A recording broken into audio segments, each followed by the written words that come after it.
Well, the suspect was actually living in Schaerbeek, that's part of northern Brussels, and we were told by Prime Minister Alexander De Croo this morning that he was in Belgium illegally. He's a 45-year-old of Tunisian descent who had applied for asylum in Belgium, but that was rejected in 2020. Now, we are right next to, the spot where I am is right next to the main asylum processing center in Brussels. We're not sure if that's just a coincidence or if that has something to do with it. We know that Belgian media has reported his name as Abdesalam El. We're slowly learning more about this suspect. I think the big question now is, was he deliberately targeting these people because they were Swedish, or was it accidental that they were Swedish? There are videos circulating online of someone who's purporting to be him, the suspect, shot right before the attack and right after the attack. And after the attack, he says, "I just killed 3 Swedish people." Was that incidental or was that the plan?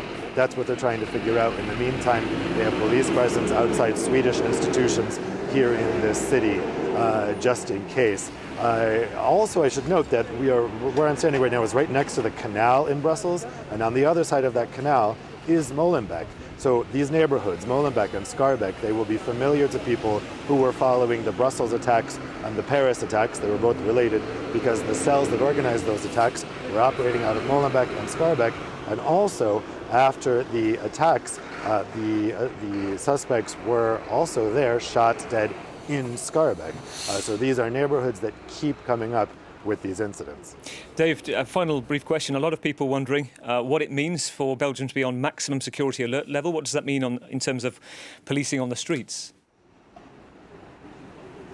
I'm not seeing a huge police presence on the streets, actually. I'm at the site where the attack took place last night. There is not a single police officer here and hasn't been all morning. So I would say, actually, there isn't any noticeable difference on the streets right now that we've gone to level 4. We'll see if that police presence is expanded. After the Brussels attacks, we actually had the military deployed to the streets, so you would see soldiers standing around with machine guns. I doubt we're going to see anything like that.